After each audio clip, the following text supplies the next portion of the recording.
Let me know when you see it going live on YouTube so we know we're going. It says it's working here on my end. We definitely want to have the resources up for everybody to refer back to. Right. I don't see it pop up on my YouTube Still yet. Still working. Still working.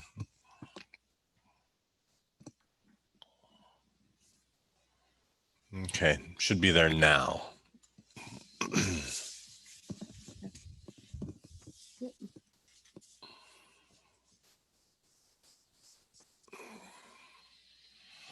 Lots of good questions were sent to us. I'm excited to get them answered. I'll provide my email at the end so that if somebody feels like they need a little bit extra clarification, we just want to make sure that you're confident in what you're filling out and how you're tracking your spreadsheet here to make sure that you get everything forgiven.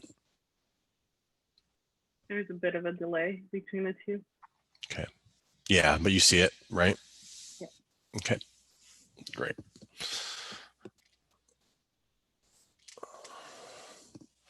We're going to make sure we try to add footnotes and reference the things that we're saying here. We're not CPAs or attorneys, and so we're going to, not have you just trusting the internet, but show you the source of the information that we're giving you. That's going to be a really important part of what we're giving out.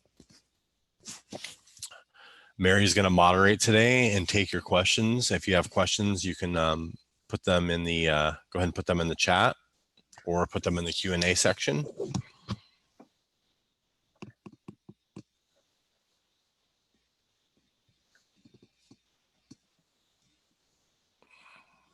People are starting to roll in.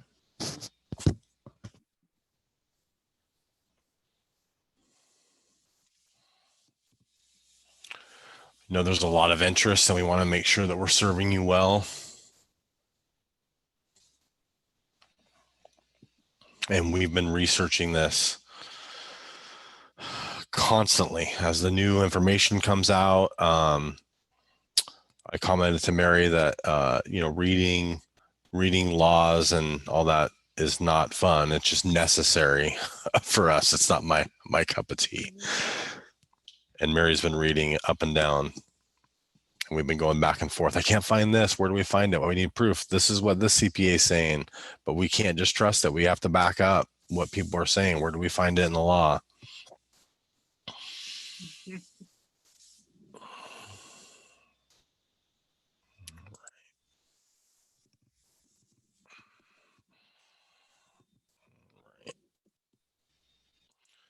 I'm going to go through. I know that some questions are coming in. Mary's going to let me go through the spreadsheet.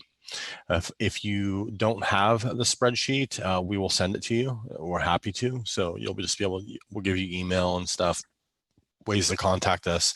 Contact us anyway through Instagram, Twitter, Facebook, email.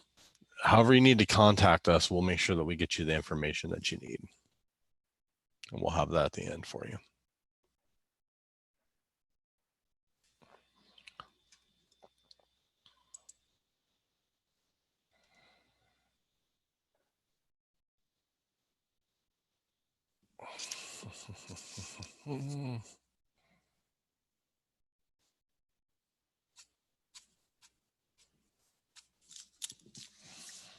Okay.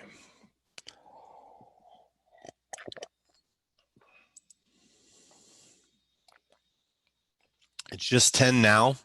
We're going to give a couple more minutes and let people get joined in.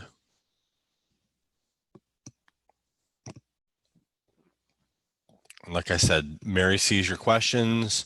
She's going to let me go through an explanation, and then she's going to moderate those questions from there. And just so everybody knows who Mary is our she is our, what's your official title? Tells her for banks. 100-day coach. I think that's what we go. So when you're when you're new to Restaurant Systems Pro, Mary gets you onboarded. She gets you started. She's making sure that you're using the system properly, because we found with just the success levels, the faster you're on board, the faster you're using the system, the more success you have with the system. And so Mary ensures that it's success.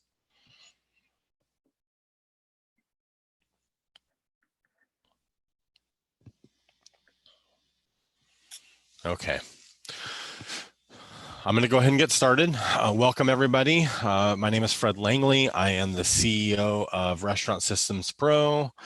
Came up in the industry as a restaurateur chef, and many years ago started restaurant coaching, and around 2010 time we started with our online restaurant management system, and we have been developing it and upgrading it and making it better every single week, day, month since 2010. And 10 years later, we have a pretty gosh darn good system that is extremely valuable to many restaurateurs. We have pivoted and made sure that we meet our clients and our restaurant community where they are. And so we have taken a lot of our resources from our company and poured them into how we can best serve you during this crisis.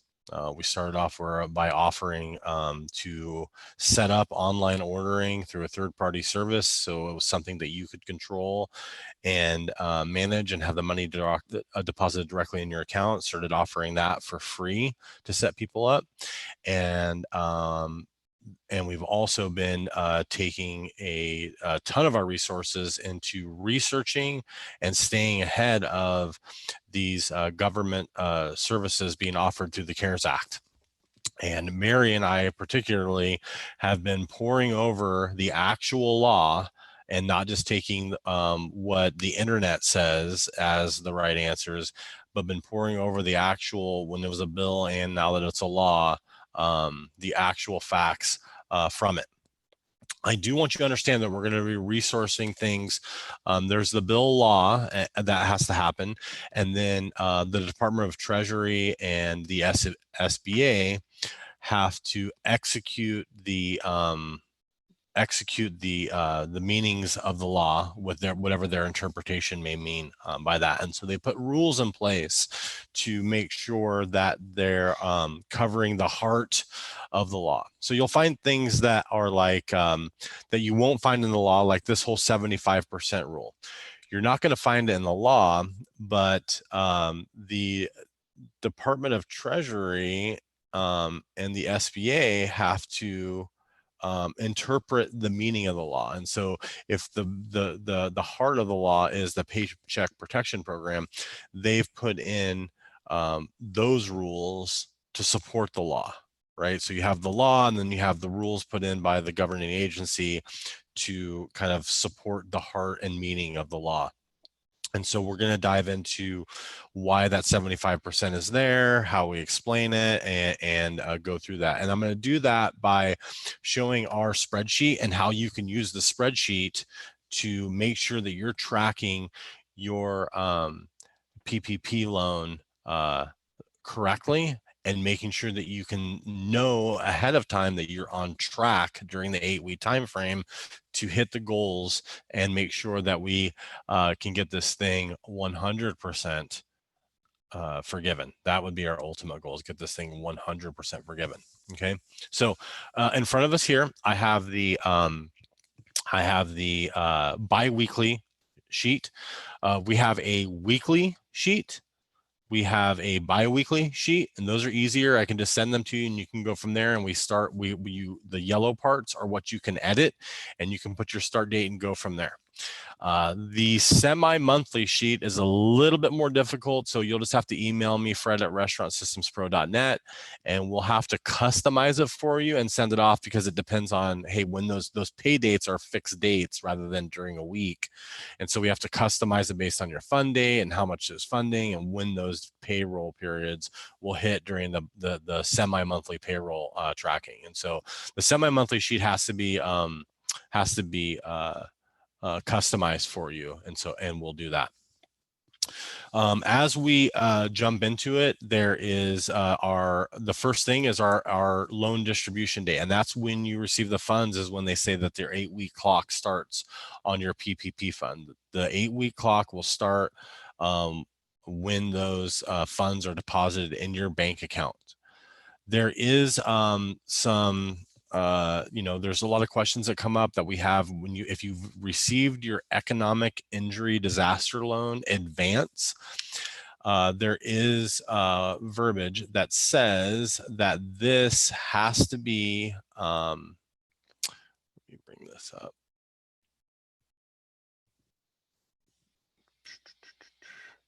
Because I want to show you some verbiage that says that it is here. And what I'm going to try to do is really bring up this, what is being said.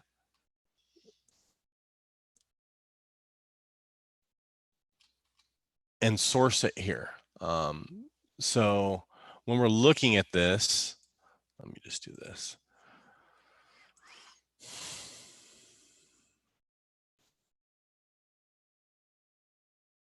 The verbiage that says, because people are like, why do I have to deduct it? And so in the verbiage you'll find here, let me make this bigger, that an SBA EIDL loan made between January 31st, 2020 and April 3rd, 2020.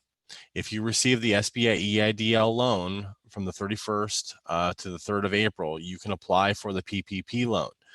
If your EIDL loan was not used for payroll costs, it does not affect your eligibility for a PPP loan. If your EIDL loan was used for payroll costs, your PPP loan must be used to refinance your EIDL loan. Proceeds from any advance up to $10,000 on the EIDL loan will be deducted from the loan forgiveness amount on the PPP loan. Okay, and so that is sourced from the SBA. What is this called? The interim final rule that was put out by the SBA. Okay, and so if you have the EIDL loan advance, you need to put that in here, and it's being refinanced into your PPP loan. Okay. Here we have some criteria. There is 2 criteria. And I'm excited to actually announce an exemption to this as well. This is a lot of questions that come up to it. The first are, I have the footnote here in the spreadsheet. So you can click this FTE criteria and it will bring up that in the spreadsheet. If you have trouble with the links working, switch to Chrome. We find that it works best in Chrome, those links. When you click on them, different browsers can work, but we're finding that sometimes the Firefox browsers aren't taking you directly to it. For some it's working, for some it's not. Maybe it's how up to date you are. But we click this link here and it gives us our FTE criteria.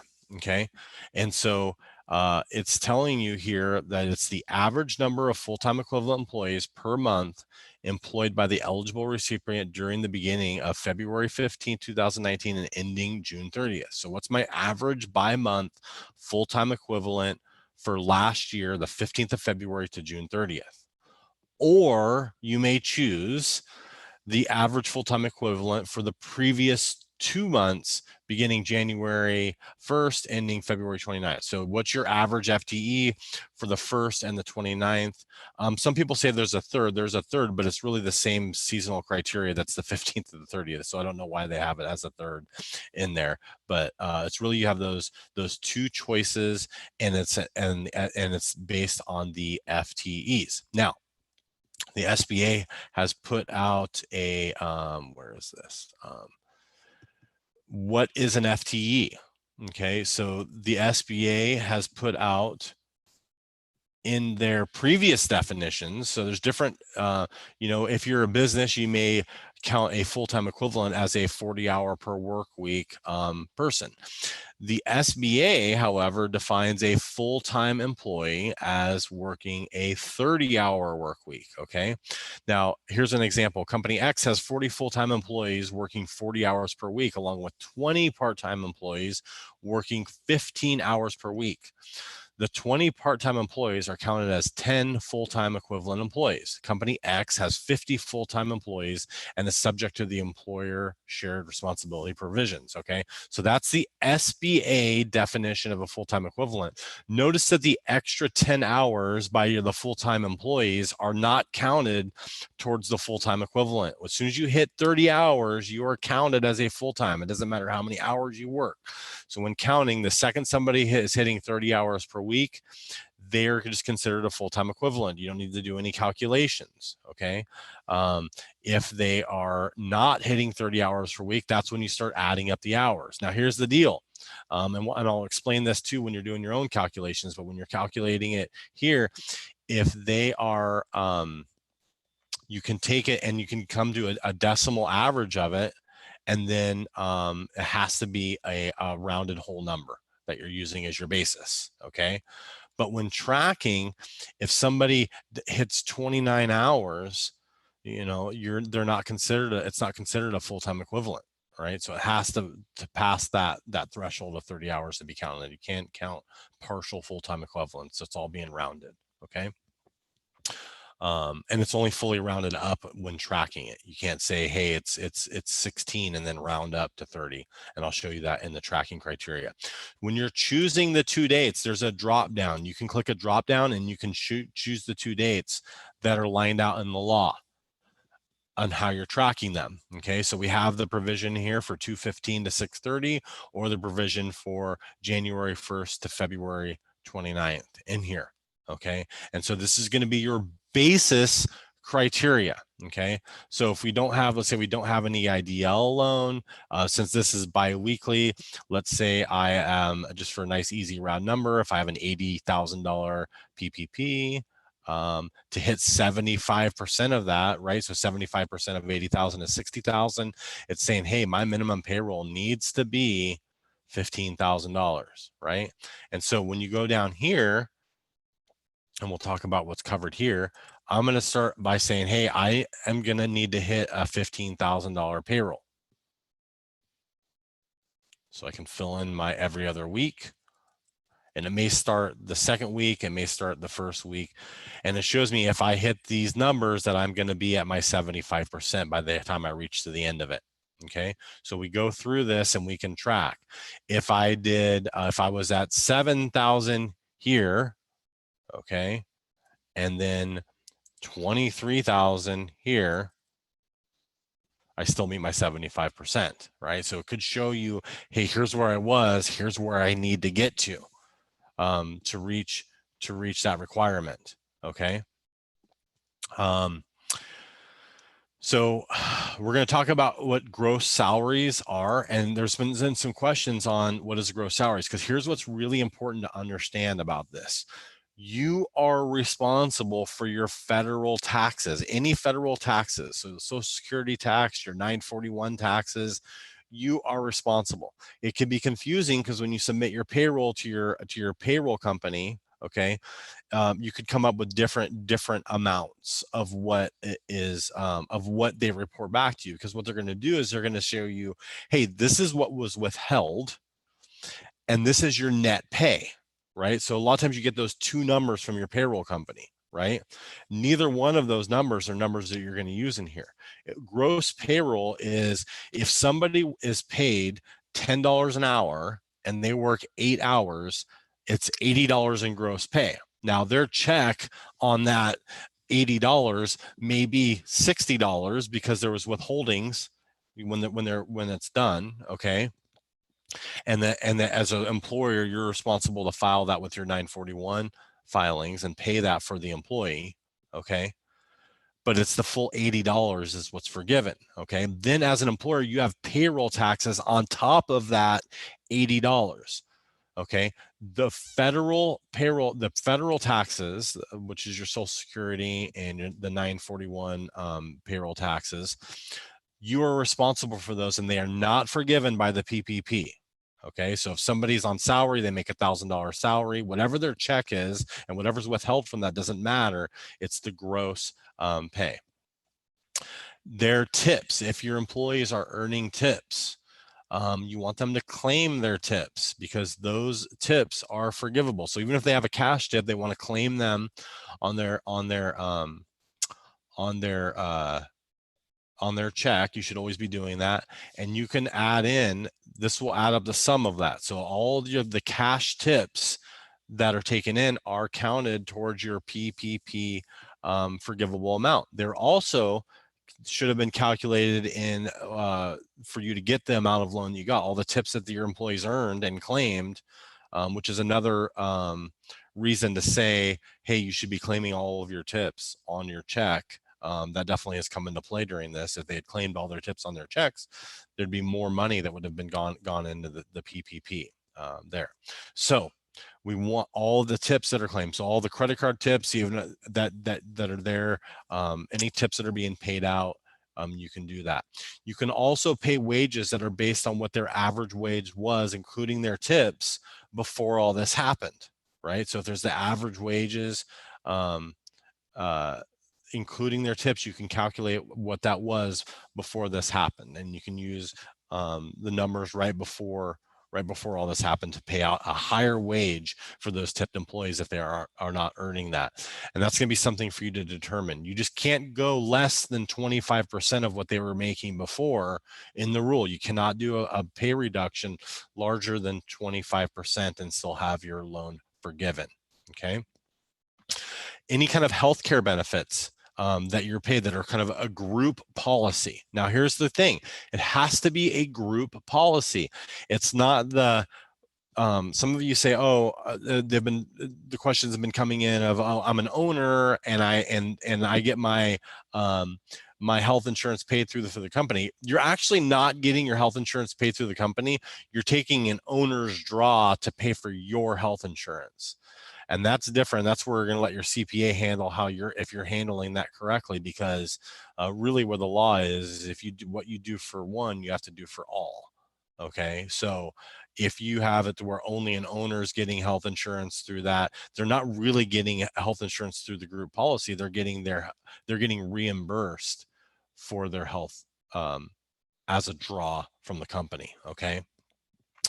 Any of your state unemployment taxes, any of your and if you have payroll taxes for your state, that is all forgivable in the PPP.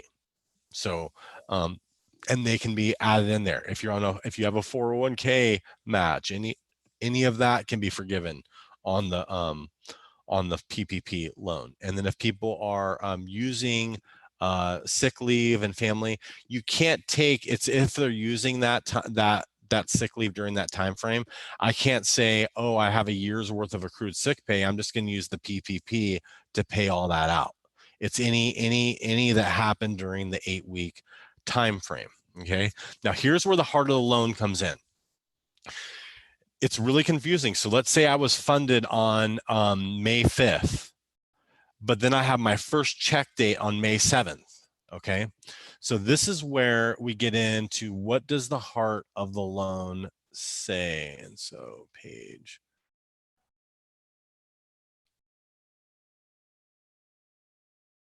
heart of the loan is that we're covering 8 weeks of payroll. Okay. And so with that being said, we have this this is issued from the bill to explain that 75% of payroll, because when does that clock, there's the clock starts when you get the money, but then there's the pay period that comes after that. All right.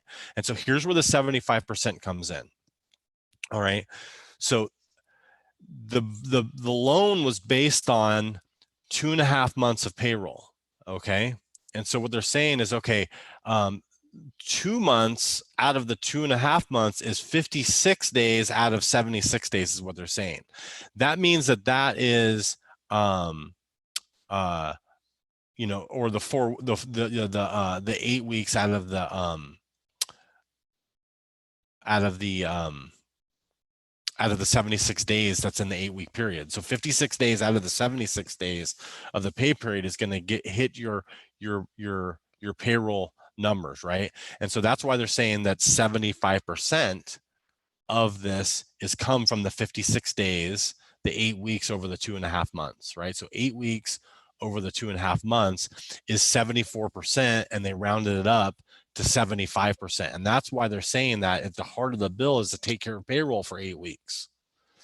And so that's where it comes in of answering the question. They did not answer the question of a cash accounting versus accrual accounting. Accrual accounting is I take the expense when the expense is incurred. So what they're saying is, hey, based on accrual accounting, if I incur that expense outside of the 8 weeks, then that is not covered. All right. Cash accounting is you take the expense when you pay for the bill, right? So that's your check dates for the payroll. Okay. Knowing that the heart of the bill is to cover 8 weeks, my interpretation is, I'm not a CPA and an attorney, is that I got funded the 5th, but yet I have a paycheck date here the 7th, is I can pay that, right? And then I can go 8 weeks from that, from that pay date. So I have the week of the 5th, the week of the 12th, week of the 26th. Okay. And then I have the week of the 7th, 9th, 16th, and 23rd. All these, during those weeks, all those paychecks are doing.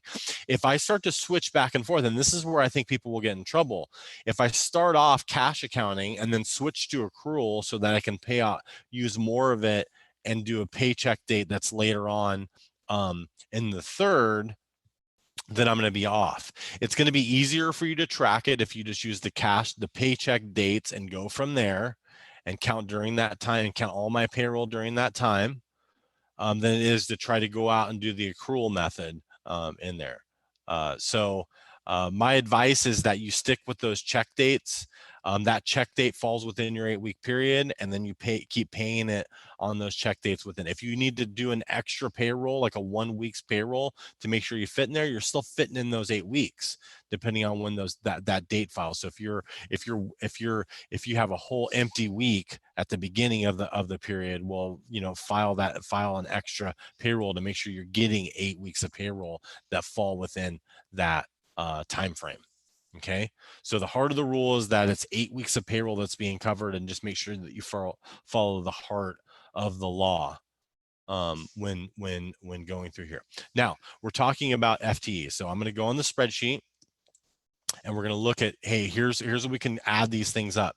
Now, if I have 10 FTEs as my basis that I counted, all right, and I only bring back 8 FTEs based on this calculation, and here's a little tracker that we put in here for you. If I had 10 last year and I have 8 this year through this time period, I can only get 80% of my loan forgiven, right? So if somebody's making $1,000, I'm only getting $800 of that $1,000 as forgivable in the loan. Now, here's an important thing: is you can track this as you go. All right. We're tracking as you go. This number you're going to put in, this is my over 30 hour per week person. So as I'm tracking, I talked about, hey, 30 hours. I don't care if you work 60 hours. If I second go over 30, I'm 1 FTE. Then you can put the number of employees in here. It's actually not as important. It's tracking hours, right? So if I end up going to 59 hours, my average FTEs go down to 4, because I don't have another FTE. If I'm at that 30 hours plus 29 hours, I only have the 1 FTE. So it'd be the 3 plus 1 FTE. So make sure you're tracking that. And I have to give somebody 1 extra hour or 2 or 3 extra hours to make sure I'm hitting my FTEs. I'm going to know that ahead of time and make sure I plan that, so I'm not getting in trouble by the end of this. Okay. There is an exemption. Okay.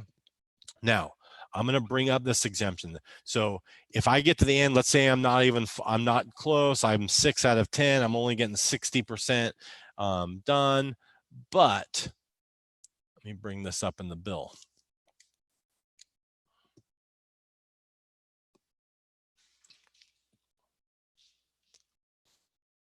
All right.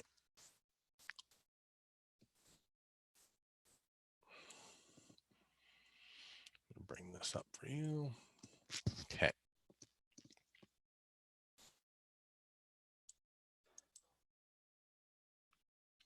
All right. So here's an exemption. So exemptions for rehires. Okay. During the period beginning February 15th and ending on the date that is 30 days after the date of this enactment, there is a reduction as compared to the February 15th in the number of full-time equivalent employees of an eligible recipient. And here we go. This is the one that we want. Not later than June 30th, the eligible employer has eliminated the reduction in the number of full-time equivalent employees. Okay. So what this is saying is that, the other thing you have to do is if you've done the 25% reduction in pay, that you have to bring that 25% reduction in pay back up to full pay, okay, by the 30th of June, okay?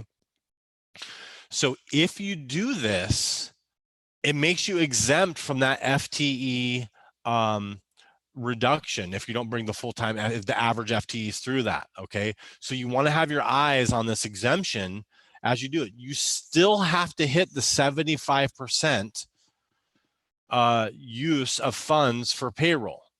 But if I can get my employees back by June 30th, then I can use this exemption that's in the law here. Okay. So this exemption can be really important. And this wasn't in my last webinar because we were still researching it and still trying to identify it, but it can be extremely helpful when it comes back. Okay. So now we're going through this. I have my FTEs. I'm going through it. Let me go back to the spreadsheet. I'm counting my FTEs. When we do it, we want to make sure that we're back up to it. One thing in the spreadsheet to know is if you meet your full-time FTEs, because of a formula in my spreadsheet, just don't go over, because you can't get more of a loan forgiven and the spreadsheet will calculate more. So if I had 10 last year, but I have 12 this year, just put in that I have 10 this year as well for the purpose of calculating in the spreadsheet. Then we have our other covered expenses, which I'm going to get into detail a little bit more. Okay. I'm going to get back to the covered expenses. I do want to talk about those restaurants right now that have gotten PPP money and you may be closed, right? You're closed, or your operations are way less. You're only doing a little bit of sales. With that, I want you to consider the employee retention credit put out by the IRS. Okay. So the IRS does have a, we've put it, there's this PDF that has it. We can get the IRS in here, and here's what the employee retention credit says. So you're looking at this, I'm going over all these full-time equivalents with it. My state's saying, there's some states that are saying July 15th that they're not going to open, that we can't get open. So how the heck am I supposed to use the PPP money if I can't even get my employees back to work? Do I just pay them out and let them sit at home and not do anything? Or how do I handle this? If this is your case, then you need to analyze what could be better for you. And I can't answer this, but it's a good thing to bring up to your CPA. But here's the criteria. If you have lost 50% or more of your revenue during the quarter or during the time of this crisis, during any month, year over year, if I have a 50% decline in my revenue, then I can be eligible for the employee retention credit. Okay. And what that says is that if an employee pays $10,000 in wages, okay, from March 12th, I think it is the start of it. From March, here it is. From March 12th to January 1st, 2021, then I can get a tax credit. It's not a tax deduction. It's a full tax credit for up to half of that pay, right? So if an employee makes only $8,000 during that time frame, then you can only get up to $4,000. If they make $10,000 during that time, then you can get a $5,000 credit per employee.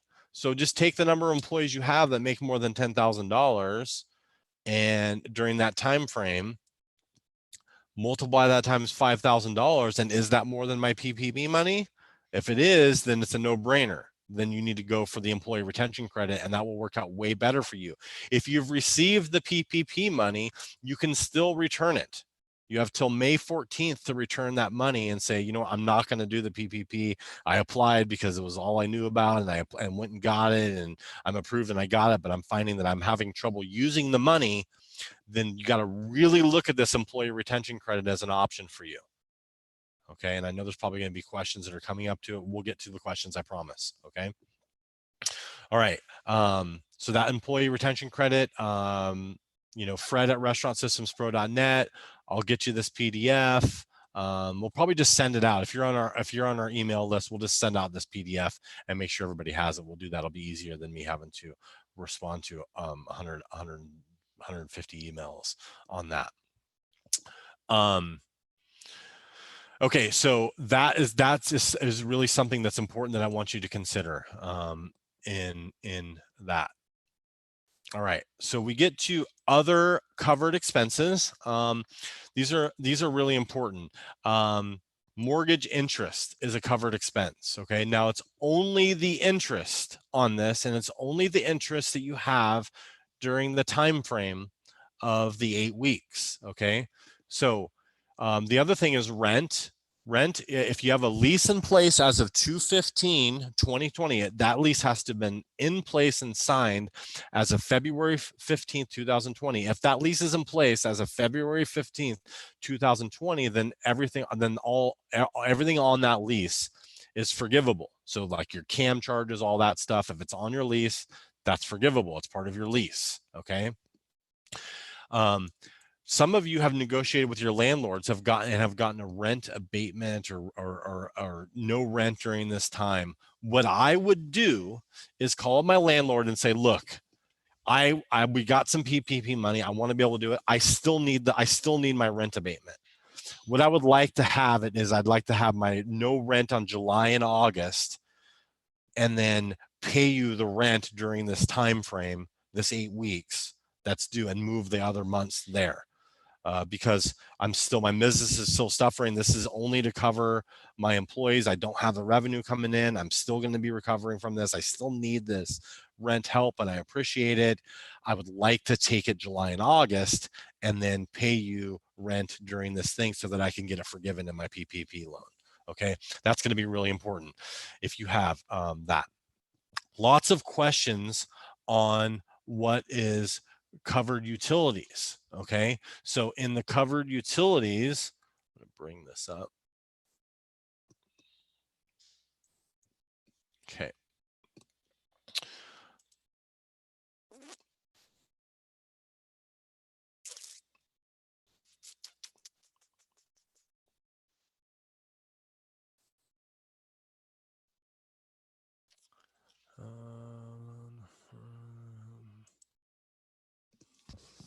Where's my covered utilities? See, this is fun. This is why we go through this stuff so that you all don't have to.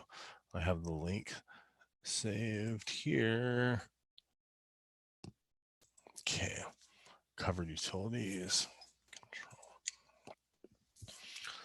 So you're going to find, so if I'm looking in my spreadsheet, so that's going to be, we're letting that load for a second. It takes, let it load when you're going to this congress.gov where it's showing the bill, which has become a law.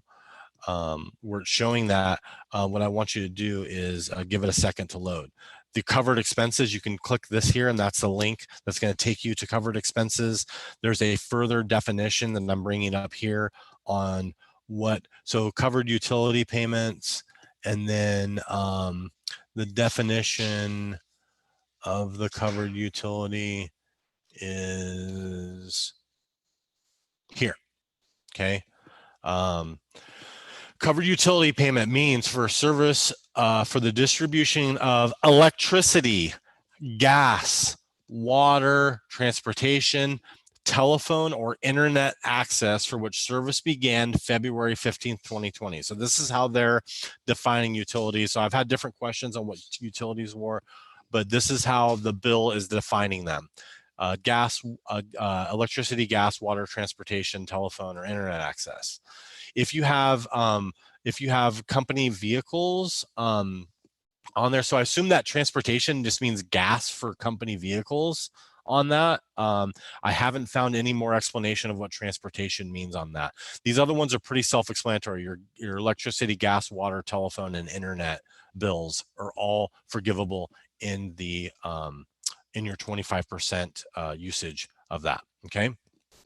So other interests would be other loans that you have in place, and only the interest on those loans, not the principal. So if you have other loans, the interest on those loans for your business. So if you have company vehicle loans, only the interest on those company vehicle payments are going to be there. And I know we're going to have we have lots and lots of questions as I go through this stuff.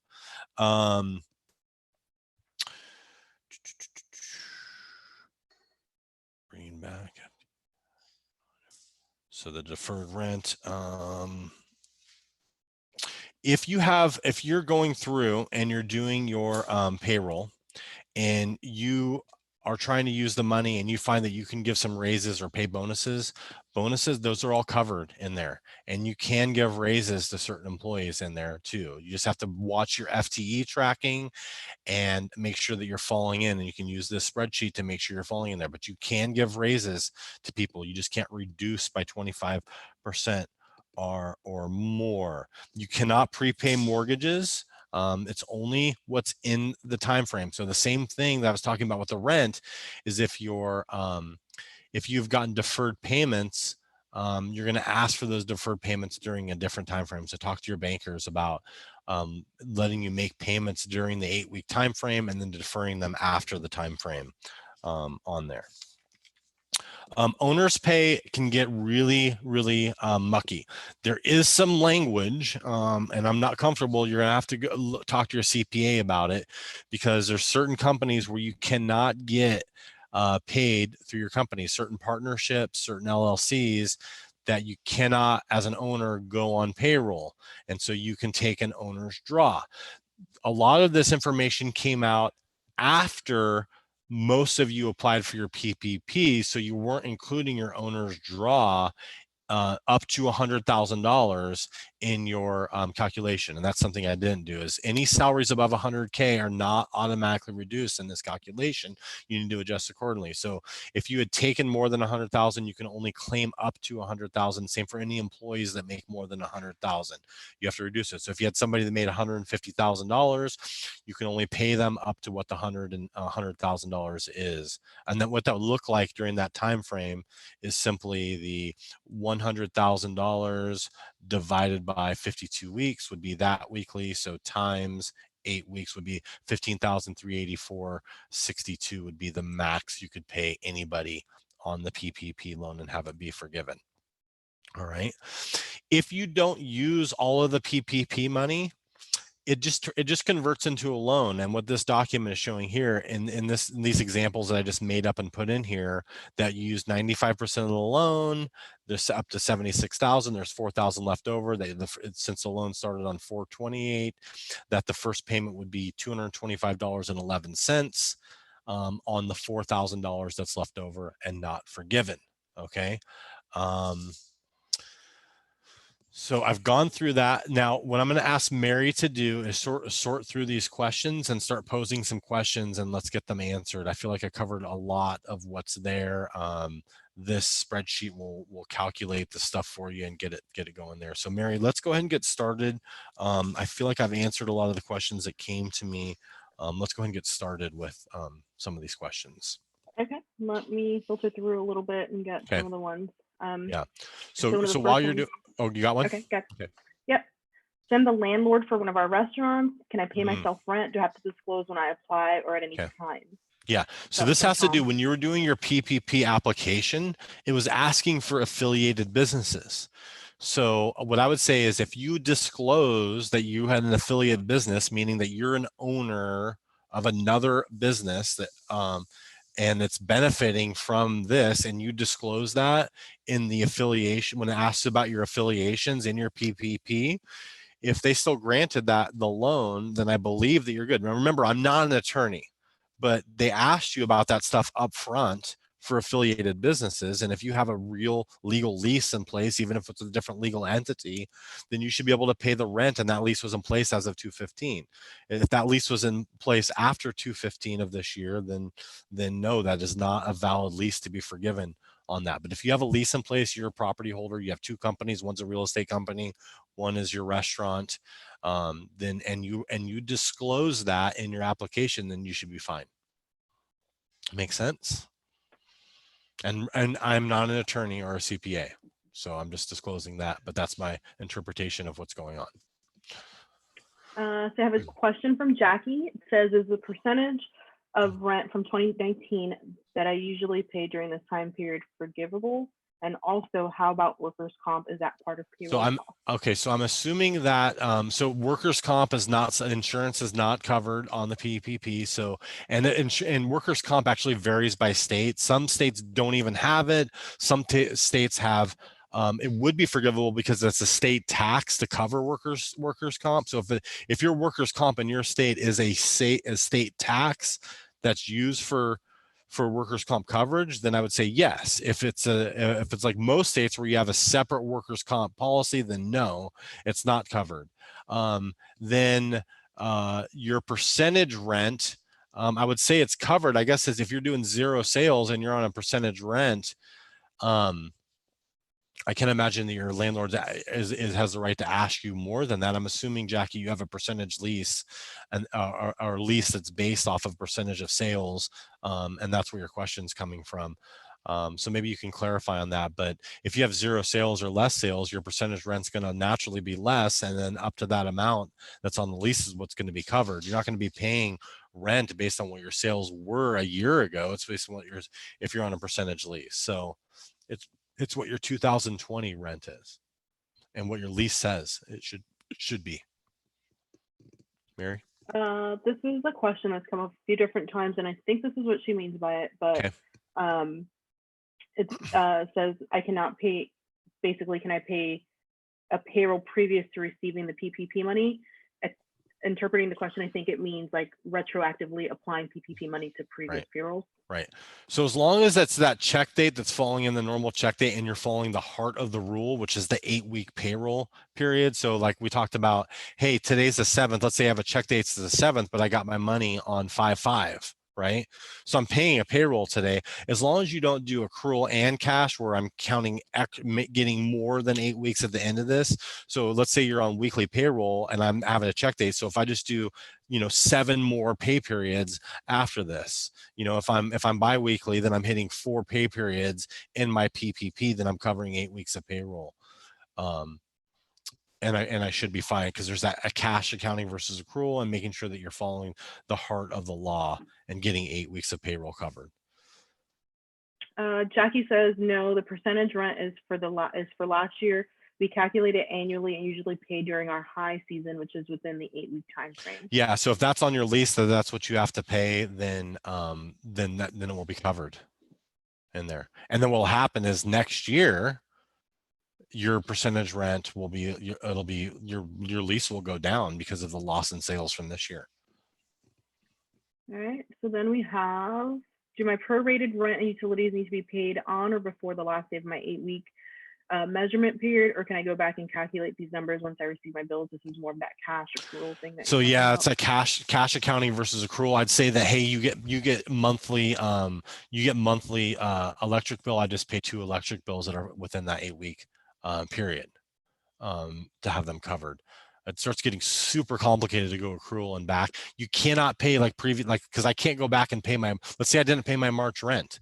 I can't go back and use this money to pay my March. I mean, you could, it just would go into the loan and it wouldn't be forgivable. So make sure you're paying the correct month's rent from it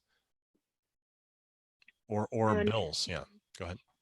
From Peter, if we receive PPP loan from A bank and want to move the funds over to B bank, would this affect the loan and forgiveness decision down the road? No, especially if you have a clean account. Yeah, you can move once you have the money, you can do what you want with it.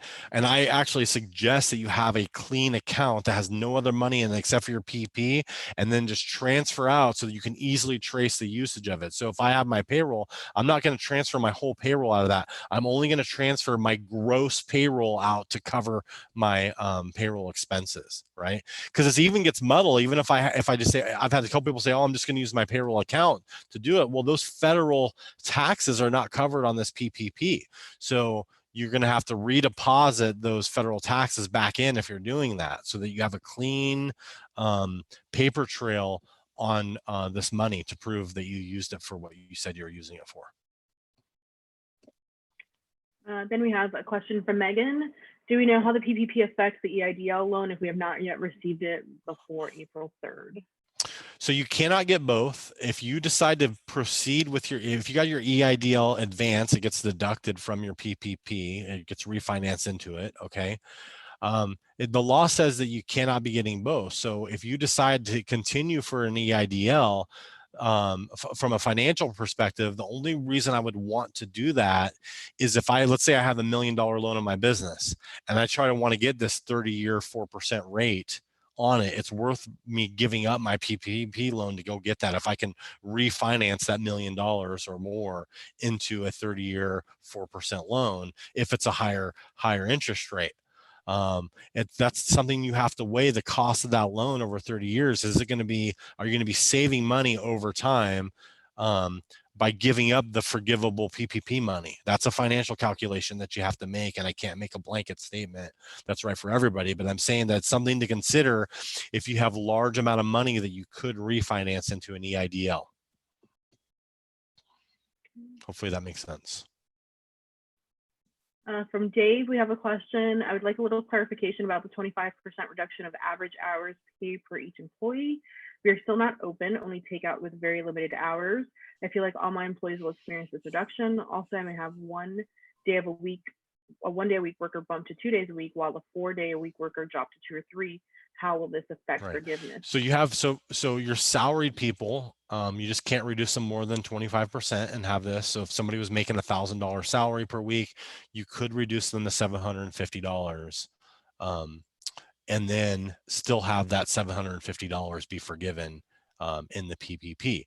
As far as the for hourly rates, if somebody was making, you can't put them below minimum wage, but let's say somebody was making $16 an hour, you could reduce them to 12, and then it's all based on the FTE calculation from there, the $12 an hour. And then you got to hit that 75% use of funds in the payroll. So there's going to be, and this is where you can use the spreadsheet to create scenarios that fit what you need to do to meet the goal, right?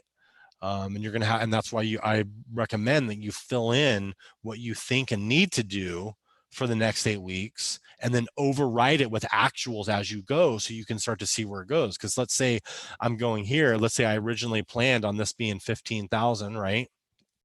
I started off, I pre-filled this out. Okay. I pre-filled this out. It says, this is what I need to do to meet my goal. I need, my loan was 80,000. That means for me to hit 75%, I have to hit $60,000 in payroll. Okay. So divide that. This is the biweekly spreadsheet. So it's telling me that my payroll needs to be about $15,000. Okay. I do my first payroll and I start entering the numbers in, and I'm going to make them up, but I go, okay, I had 10,000, $980 in my gross wages. Okay. And then there was $850 in tips. Great. Okay. I have that. Let's say a lot of restaurants don't have the health care benefits or retirement benefits, so I didn't have those. Oh, and then my state, I had $500 in state, and then I didn't use any sick leave provisions. Okay. This lets me know. So now I know I'm not going to be at my 75% at the end. Right. And so I got to go, well, I got to start making some changes. I got to get this up. Right. And then I go here and I go to I pre-planned what my FTEs are going to be and what they need to be. And then I enter my actuals in here. And then I go, okay, well, I had 2 full-time people. I only had 2 people. I had 1 salary, and then I only had 1 person that went over 30 hours. That would be 2 full-time equivalents here. And then I go, well, and then I only had 45 hours worked. Let's say it was, I don't know, it could have been, the number of employees actually doesn't matter, but I could say I had 6 employees work 45 hours. Okay.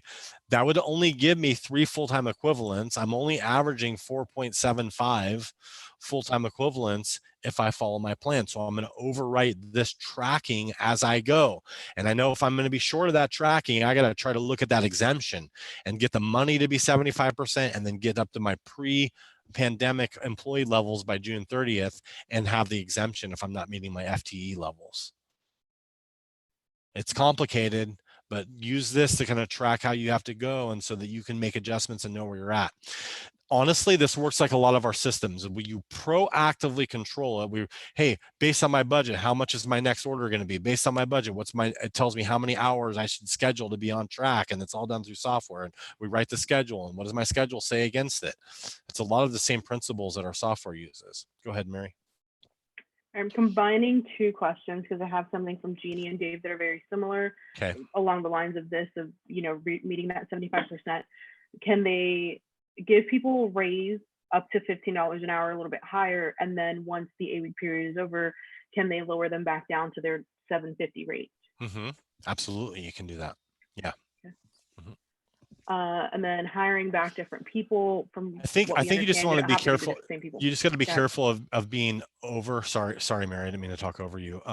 Just want to be careful that, and the law will kind of keep you in line, saying, hey, because you could technically pay them $100,000, right? But if I'm not going to hit my FTE thing, you can't pay them $100,000. You could pay them prorated what would be $100,000 a year. But then if I don't make my FTEs, then I'm not going to get that money forgiven, and it just wasted money. So you got to walk this balance of the FTEs and giving them raises to use the money correctly. And when I'm calculating my FTEs, I want to count the lesser of what January and February was, or what 215 to 630 was, the 2.5 month average FTE per month was. Whatever's the lesser of those two will help you get there quicker. All right, sorry, Mary, go ahead. It's okay. Hiring back different people. Do they have to be the same exact people or different? My people? gosh, or can you hire back whoever? Yes. Okay, I missed a big thing for you restaurant people. A big thing, and I apologize for overlooking it. Here's a big thing, and this just came out May 3rd. Okay, so this is going to kind of answer that thing too. You don't have to hire the same people back. You can bring other people back. Here's some good news for you restaurant owners. There is put out, so here's where the interpretation and the this is from the Department of Treasury, where we have the heart of the bill, and then the Treasury is able to put rules in place to make sure that the heart of the bill law is being followed. And this is big time for you restaurant owners. Okay, great question. Will a borrower's PPP loan forgiveness amount pursuant of the CARES Act be reduced if the borrower laid off an employee, offered to rehire the same employee, but the employee declined the offer? No.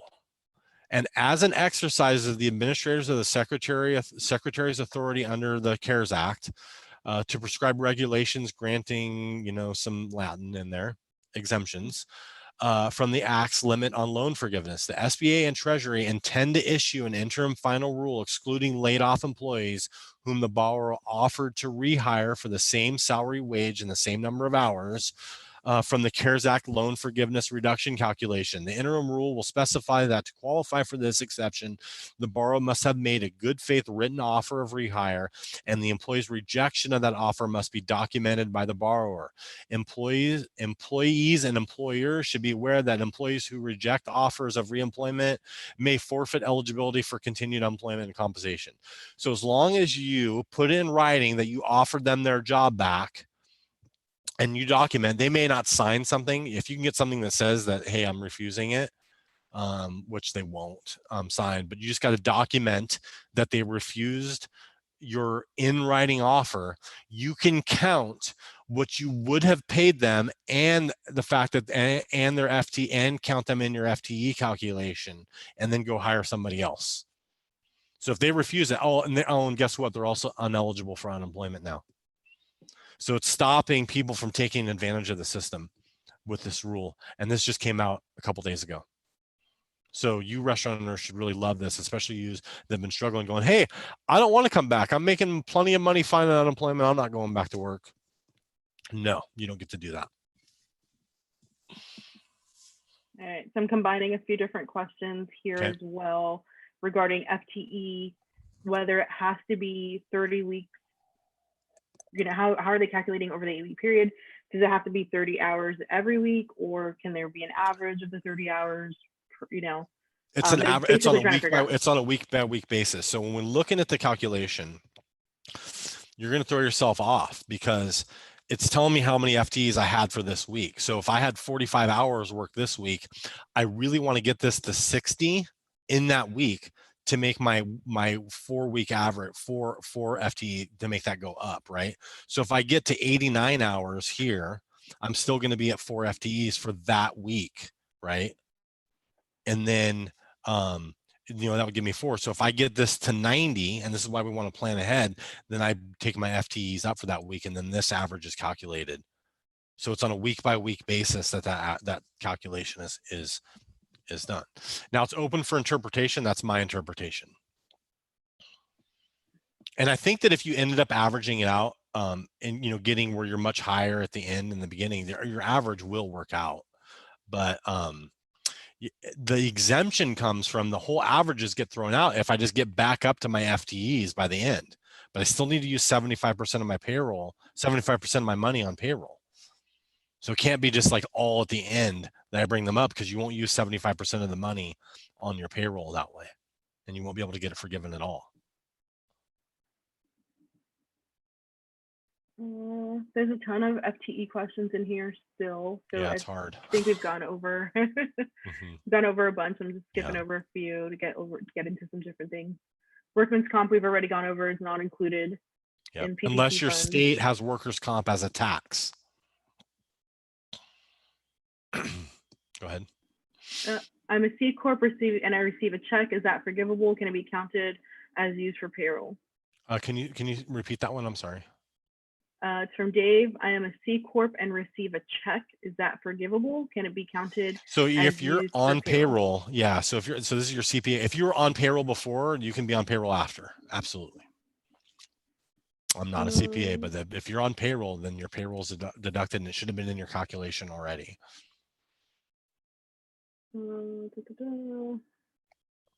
Tons of questions with sort of like that 8-week, giving people a raise and then reducing it back down.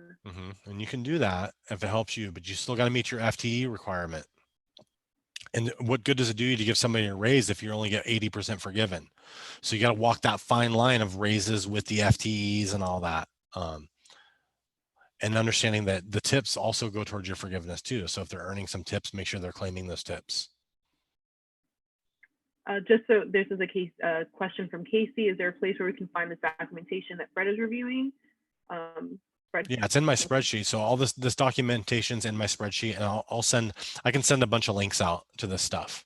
I have them all in notes for myself to click on them and show you, and I'll just send them all out in the email. So just make sure you're on our list. Is sewer included as part of my water utility? It doesn't say sewer. I would imagine that usually sewer and water are one utility bill. It's your, I mean, based on a hard definition, you'd have to say that sewer is part of your water. I would think that sewer is definitely a utility though. So I'm going to say my best guess is that yes, it is. But like I said, you read it with me. Like I said, I'm not an attorney. So we're just reading the bills as we see them. And when we go back and read that, it says water specifically. So I guess you'll just have to see how that's defined in your, where am I at? Let's see, where was the utility one? We can read it again. Payment, where am I at? Covered period, covered.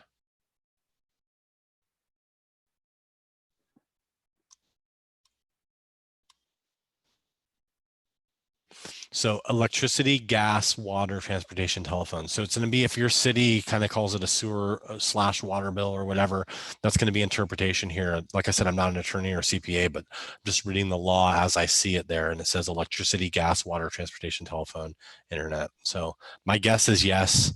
That's my guess. Go ahead. All right. I have 2 separate questions from Carlos. I'm just going to sort of combine them. Okay. Basically, is he supposed to pay employees without working? And B, what is considered fraud? So you can pay employees without working. That's not fraud. You're using it to cover the paycheck. I don't like that. I mean, especially if you're going to do that, you should sign up for our systems and make them doing recipe costing cards and setting up inventory and creating checklists and doing the training manuals and getting your learning systems and stuff in place. I wouldn't ever, for me, that's just not, I wouldn't do it. It's not going to be fraud. You can pay somebody to stay home to make sure this is forgiven. That's just putting money in the economy and doing that. But are you telling me you don't have anything that needs to be painted? You don't have anything that needs to be cleaned up? You don't have anything that needs to be done in your restaurant that you could, get a working party? I mean, I doubt that. There's work that needs to be done. There's recipe costing cards that need to be inputted. There's budgets that need to be done. There's Facebook marketing. There's lots of things to be done. So as far as paying people to stay home, I'm going to find jobs that need to be done. If you have trouble coming up with jobs, send me an email. There's all kinds of things that can be being worked on in your restaurant to make you better coming out of this. What is fraud? What is fraud? I mean, I'm not an attorney. I'm not going to even try to dance that line. I think it's defined pretty well in there, and it's creating fake employees, things like that. Yeah. So from George or Jorge, payroll taxes are forgivable. We went over that briefly. Only It's state, local and only state. only state payroll taxes are forgivable. Federal are not forgivable. Not forgivable. And they're not covered. Yeah. So if you use them, then it's gonna be rolled into the loan. If you need to use that money for payroll taxes, it just runs into the loan part. You still have to meet that 75%. Like you can use this money as long as it's used 75% on payroll. You can use it on other things. It's just not going to be forgivable. But you can use the money for anything. You don't have to use the money on any of this stuff. It just becomes a loan, all of it. But I want, if I can use it on the right things, I want it forgivable. Let's see. I'm skipping over some FTE stuff. I will come back to them. So I want to see if there's other things like people really. Yeah, I guess what we'll do is I covered FTEs a lot. So after these questions, we'll ask you to put in some further FTE clarifications so that it can be sorted. There's so many questions going up. Go ahead, Mary. Yep. There's a 25% of other expenses forgivable if used properly. Yes, if used properly. If used for these other things, for mortgage. So a liability, meaning that if you have some loans out, the interest is forgivable on those mortgages that are in place and incurred all before February 15th, 2020. So those are all eligible expenses. So when we look at the spreadsheet, it's really going to be these are other covered. These are forgivable expenses up to 25% of the loan. The other 75% has to be used on payroll, and it's saying, hey, here, and it's tracking it for you. We're up to 20% here. Now you can go, if this goes over that, that's okay, but you have to hit that 75%, and only 25% will be forgiven. Because you obviously have to pay these bills anyways. So let's go over this 10K for the EIDL. There's a bunch of EIDL and PPP questions in here. So people want to know if they have gotten a PPP and an EIDL loan, do they have to give one of them back? So no, it says you have to refinance your EIDL loan into it. So that's essentially what we're doing here. We're refinancing by putting, if we say here, we're refinancing. So we got this $10,000, we have it, we're refinancing it back into the loan. And then follow up from Megan, PPP EIDL is my understanding correct that you're allowed to apply for both. You just can't use them both for the same expenses. For example, if you end up receiving EIDL and the PPP loan, it can't be used for payroll, mortgage interest, utilities during 2/15 to 6/30 timeframe. However, it can be used for other operating costs. Yeah, and so this is a gray area for me, and this is where I would get I don't want anybody being penalized based on advice that I give as not being a CPA, right? So I'm trying to stick with things that I'm 100% sure of in giving you advice. What she's saying is there could be a provision in there, and I would get advice from a CPA on it, that if I don't use my EIDL loan for anything related to payroll or anything else, that there's a chance that I don't have to count it in this at all and have it be two separate things. How that is executed and do it, you're going to need the help of a CPA to make sure that you do that correctly. I think it could become complicated and becomes a gray area for me at least. So get advice from your CPA on possibly making that happen. Kirby wants some clarification on FTEs again. Kirby, we'll sort of circle back to FTEs. He puts a few different versions of the question in here. Okay. More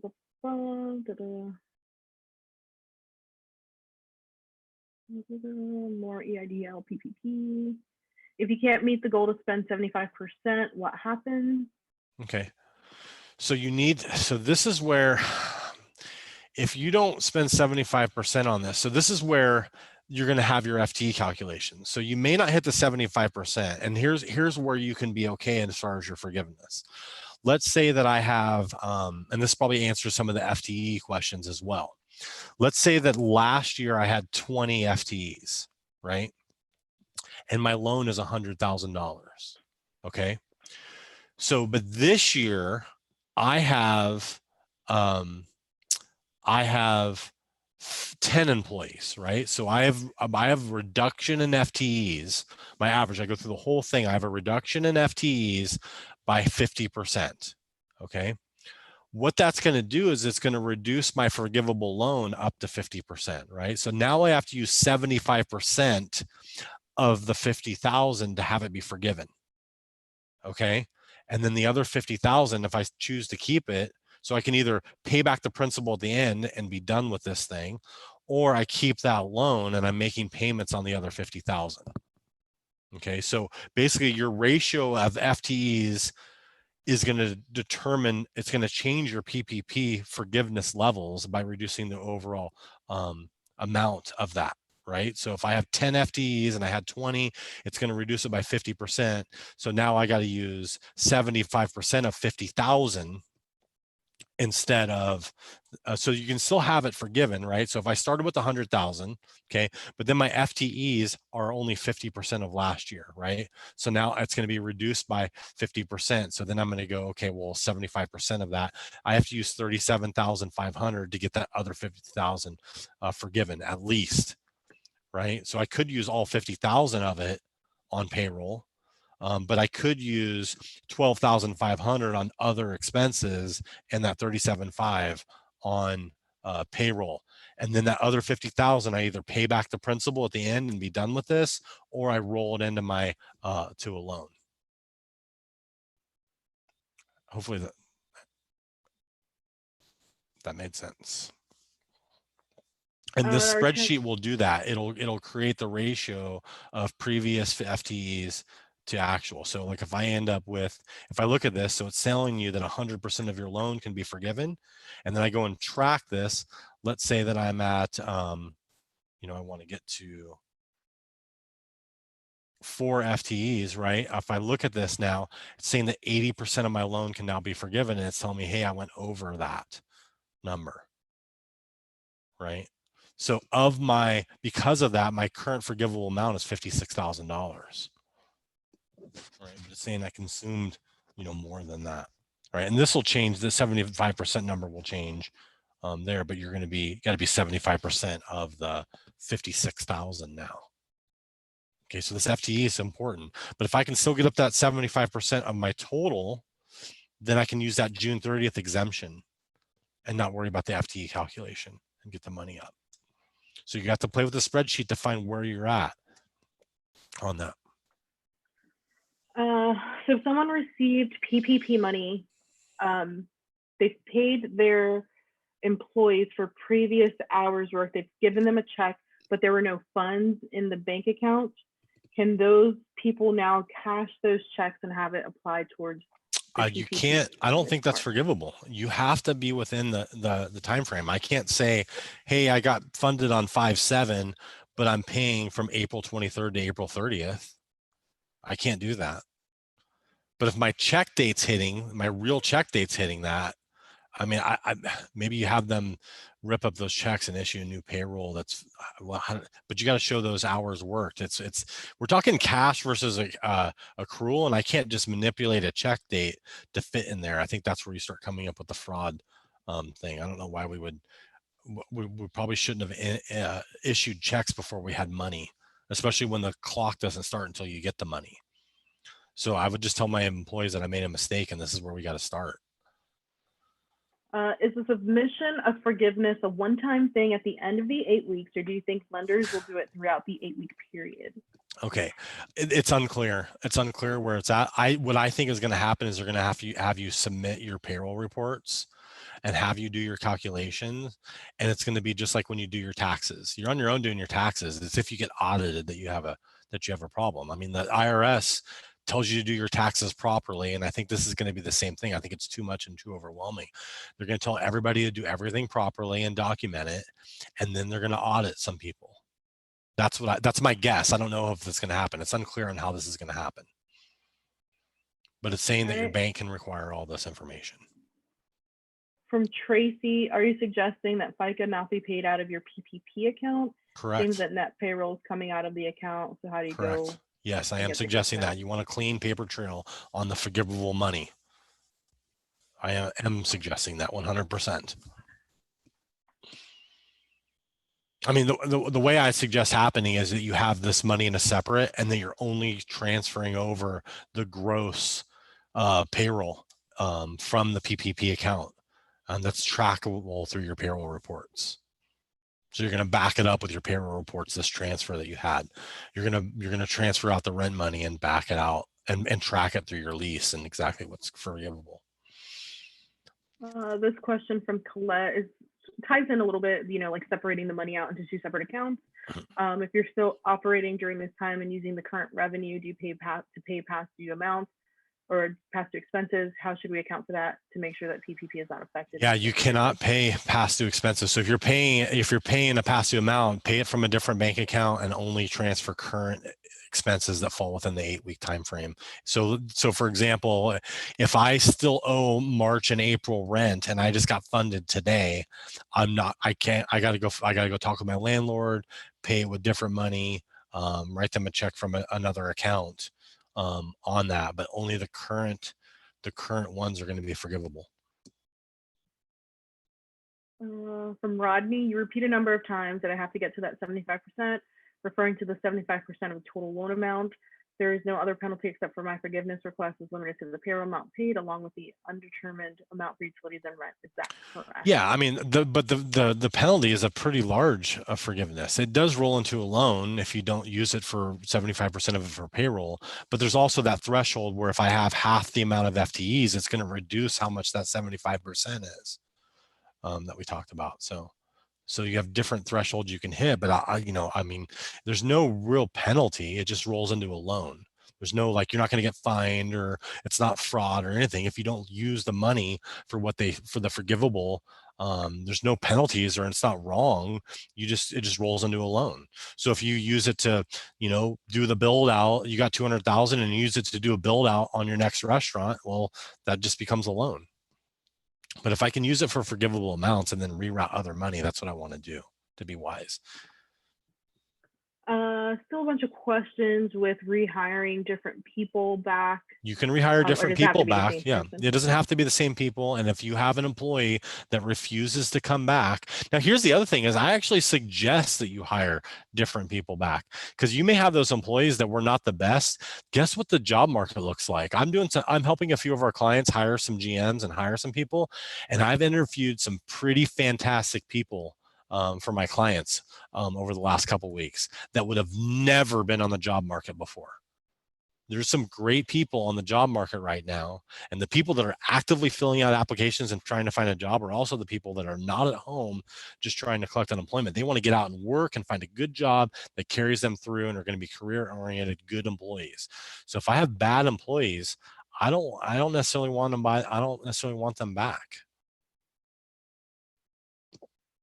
From James, what are the chances that the law will change, specifically extending the 6/30 deadline? I can borrow the money now that employees are sitting home when I can really use it down the road when we open. Yeah, I mean, there is a chance. The thing is I don't know how good those chances are anymore, because the 12, it was what was supposed to happen in the second round of funding was that they increased everything to 12 weeks instead of 8, so that this whole time frame was 12 instead of 8, and they didn't do that. And so I think the chances of them going and doing it now, there's still a chance, but I'm not seeing it. What kind of documentation can we expect? Go ahead, sorry. Well, the 8 weeks is in the law, and then you have, so it's not even like the Treasury can just change that. So the Treasury can do rules to make sure that the law is followed, but it clearly says in the law 8 weeks right now. So the law would have to change, which is a lot more difficult than this Treasury coming out with new rules. To, like that, the whole thing about that question 40, that was the Treasury coming out with a rule based on the heart of, like, this question 40 here. This is the Treasury coming out with a rule to make sure the heart of the CARES Act is being followed. Another part of the CARES Act is, if, a lot of my clients have to consider, they took a lot of action. They used our mastermind to build sales and actually be busier than they were going into it. Based on this law, it's telling them they have till May 14th to return that money. Now, sometimes I have different companies that are down, one may be up, and if one's down, then that one's still covered. If the other one's up, then it's not. But a lot of my clients, pivoted and did the online ordering and offered the grocery boxes, and were getting on TV through helping first responders and healthcare workers, and use their different things they had, such as barbecue trailers and food trucks, and got sales up. And so it really made it to where, based on the heart of the law, that they're not eligible for the PPP money. Lots of LLC questions. I'm not a CPA and an attorney, so that's if you're on payroll before, then you can be on your payroll going forward.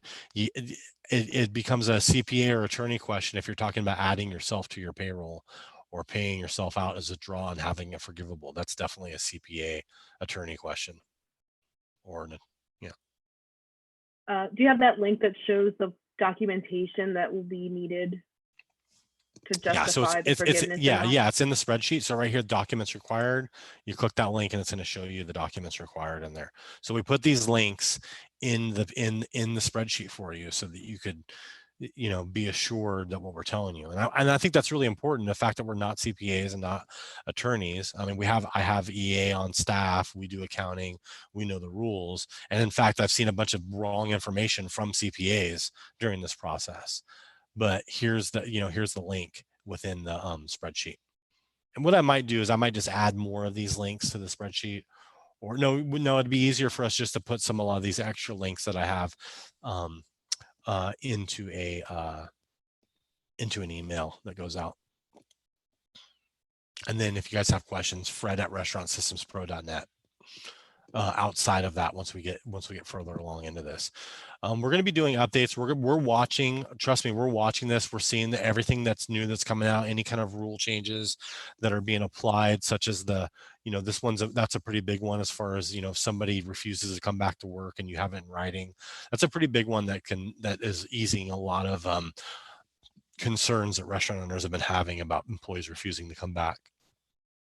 Can you go over the part, I think it was right in the beginning, just so that it's very clear on if you go back to your full pre-February 15th staffing numbers. Okay, yeah. It's an exemption here. Okay. So here we go. It's under this section here, an exemption for rehires. And then what we'll do, let me do this. Copy link. And then I'm going to go to the chat.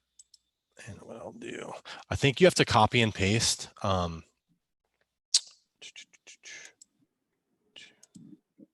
It's not letting me paste. It doesn't. Oh, there it goes. Okay. All right. I think the Zoom took down the links. But this is a pretty important link to follow. there. So I just put in there, you'll have to copy and paste it into your browser, preferably Chrome. And you can read through this here, but it's saying that by June 30th, if you're up to pre, Roger, if you're on this, I'll make it over the 1.5 hour mark. I'll see you after this. So I just put the link in there, and this is the exemption that it has. You still need to be at 75% of usage of funds, but if I can get up to pre-pandemic levels, which pre-pandemic is before February 15th levels, right? And then also get my salaries, if they've been reduced, up to full pre-pandemic levels there, okay?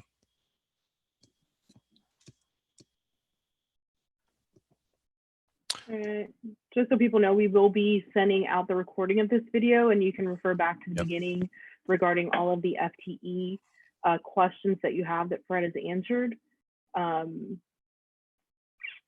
What is the material difference if you return the PPP loan before or after May 14th? If you return it after, you're fine. You're still fine. They're saying that people that don't need it need to return it by May 14th, and that's where they could, if you get audited and after May 14th, you're fine. You could return it after because you're just paying back full principal that you haven't paid any interest on. So at any time you can return it, but basically what it's saying is if you haven't returned it by May 14th and then you get audited and found that you didn't need it, that's when you're in trouble. But you can return it all at any time because you're paying back principal on a loan that hasn't accrued any interest. Sales tax, forgivable, not forgivable? Sales tax is not forgivable. Sales, and that's up to what your state's doing, but sales tax is not part of this program.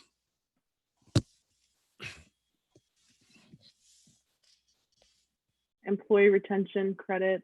We'll be sending out. We'll send the PDF, yeah, and links to the IRS site that talks about the employee retention credit. Can you do both the employee retention exemption and the PPP loan? No, you cannot. Here's one thing that I didn't cover. Somebody hasn't asked it, but I put it in my notes to make sure that we covered it as well. And this is a good thing too. The forgivable amount is not going to be considered a taxable revenue for. So a lot of times, in normal cases, if you get a loan that's forgiven, the IRS will count that as I think they call it earned income. And so that's important. So here we go, taxability. For purposes of the Internal Revenue Code, any amount which, but for this subsection, would be includable in gross income of the eligible recipient by reason of forgiveness described in subsection shall be excluded from gross income. That's actually really good news, that this isn't going to be considered gross income when it comes time to do our 2020 taxes for our company. So that's a big one too that I meant to share with you earlier. What if I meet all of my forgiveness requirements but reduce in early June, and that will I be penalized if I reduce my payroll around the June 30th date? If you've met your FTE requirements all along, then you should be full forgiveness. If you're not at pre-pandemic levels by June 30th, but yet you've still met your FTE requirements compared to last year or this year, then you can get 100% forgiven still.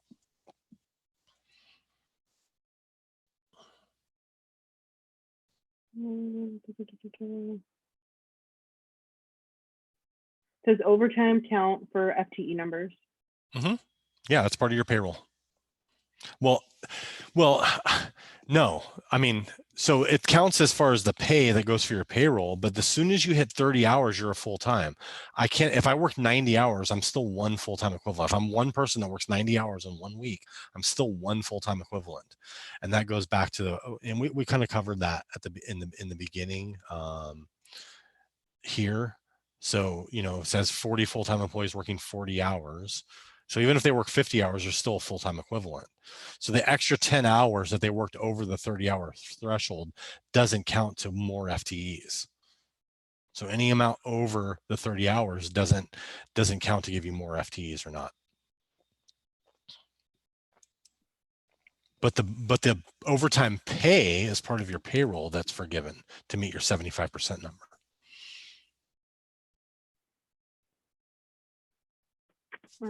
Yeah, like I said, there's a ton of FTE questions in here. Are they We'll still send out coming? the link. Yeah. So we answered them early on.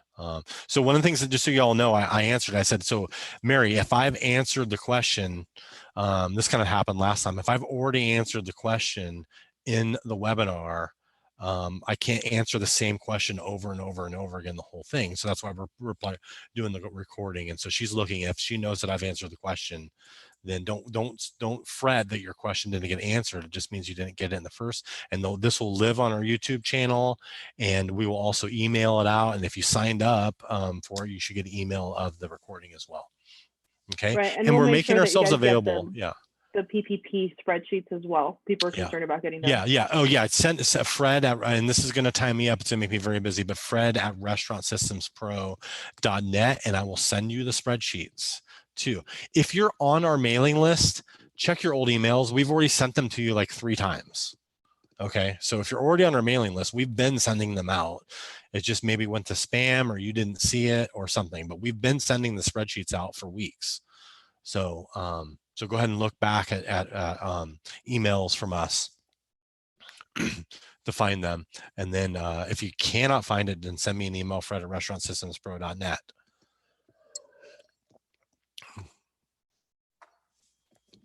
I want to take a moment. So we're going to do the, I'm going to do a quick, if you want to check out now, but we are here to serve restaurants. We are making our clients extremely successful. We're providing not only advice on this, if this is your first interaction with us, we are providing you information for your daily restaurant operations all the time. We are making it easier for you to implement checklists, implement purchasing, have purchase orders, doing scheduling, having scheduling on time, employee scheduling apps, checklist apps, budgeting tools. What should your restaurant be doing versus what it is doing? So an analysis, profitability analysis, all those things, accounting, bookkeeping. Hopefully you can see through this that I have a very good understanding of bookkeeping and how it should be done for a restaurant with payroll accruals, inventory adjustments, books by the 10th of the month. We have a lot of our clients already done for April books. Everybody will have their preliminary books by the 10th of May for April. So if you've ever been considering using Restaurant Systems Pro as a resource for your restaurant to give you more time and make you more money, and also make you scalable to be able to open up multiple restaurants, we are that solution for you. And because of the crisis, if you are a current customer and you want to upgrade to bookkeeping, then you can upgrade for free until July 30th. It's essentially almost 3 months of free services. If you've never been a Restaurant Systems Pro customer before and you're saying, hey, now is the time for me to get in with this company to help me implement systems, to make this hard work of doing inventory and scheduling and holding all my team accountable, all this hard work of systems for us to make it easier, not an easy button, but easier, then now's the time to do it. We are not charging for our services until July 30th. So if ever's the time, now is the time.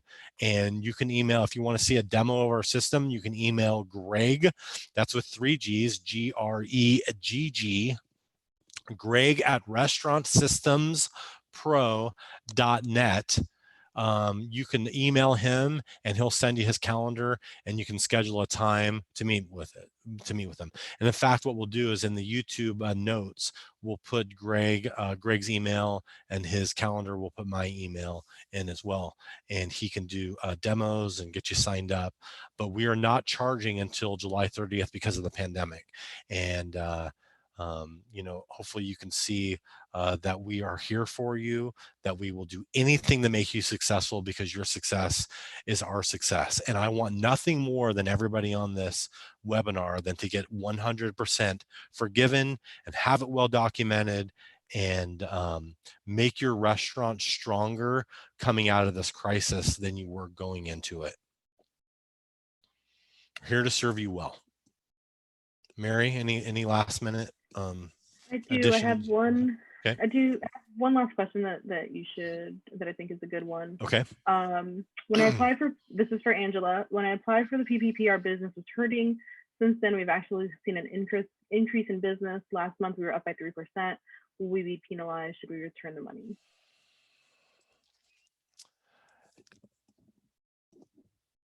That's tough, because you're already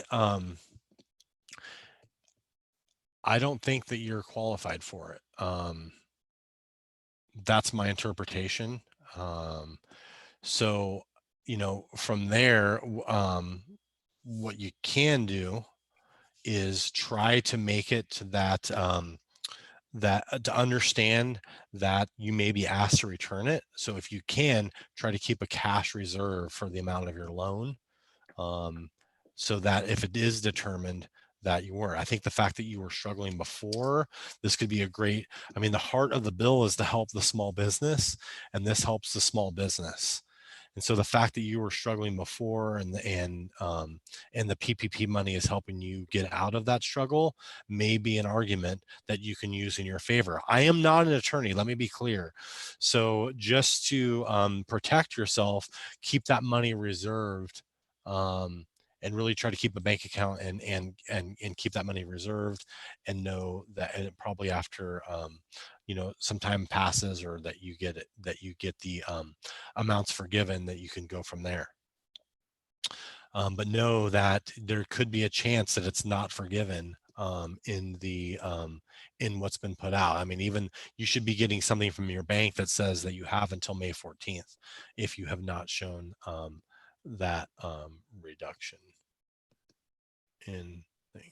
I'm rooting for you. My goal for you is, hey, let's get let's get our systems and processes together, get to that 55 prime cost, and start making money like we never have. I've had a number of restaurants start to go, hey, Fred, you were right. I could have produced a lot more out of my kitchen with less employees, because they're proving it. We're busier, and they're producing a lot more than I ever thought that they could. That doesn't mean we want to work our people into the ground, but the amount of efficiencies that we can achieve sometimes we don't realize until we force the issue. Alrighty. I think that's a good place to wrap up. Anyone who needs the PPP worksheets, make sure you reach out, and we'll get those over to you as soon as possible. Okay, we're rooting for you. We want to be here for you, so don't hesitate to reach out. We're not gonna, when somebody asks me a question, I don't check accounts receivable, I answer the question. Okay, we're here to help. Thank you. Thank you. Bye, guys. Thanks for joining us. Bye-bye. Thank you.